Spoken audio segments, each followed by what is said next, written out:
Bismillahirrahmanirrahim. Inna as-safa wal-marwata min sha'airillah.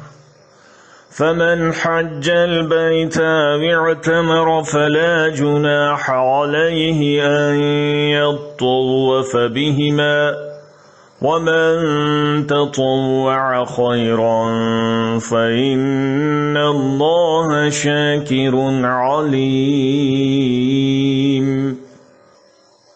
Today's thought for the day comes from Al-Quran, Surah number 2, ayat number 158. In the name of Allah, most gracious, most merciful.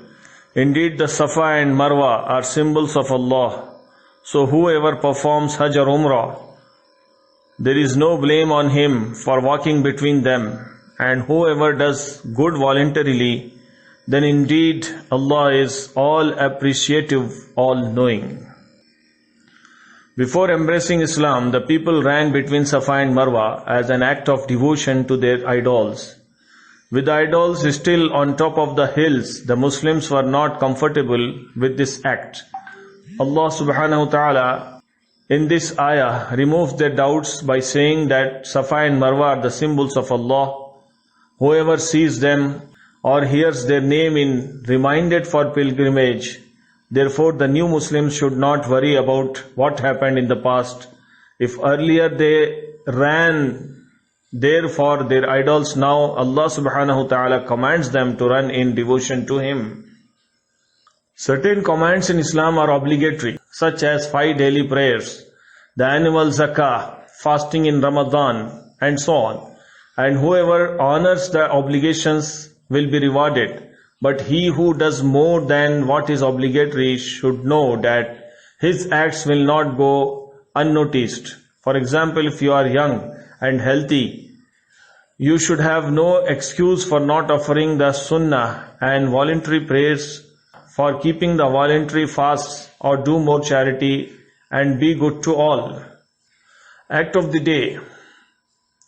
Act of the day is to perform the pilgrimage Hajj and Umrah, and when Allah subhanahu wa ta'ala blesses someone the opportunity and be grateful for this one in a lifetime chance, we should be humble and completely rely on Allah subhanahu wa ta'ala, as Hajra alayhi salam did.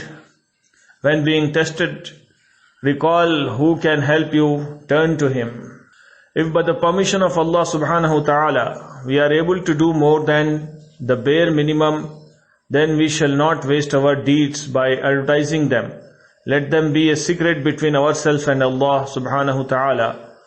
Know that Allah subhanahu wa ta'ala is Ash-Shakur. He is always ready to acknowledge and accept all the goods we do for His sake. We shall do good for His sake only, and we will be the happiest person on earth, inshallah. Jazakallahu khair.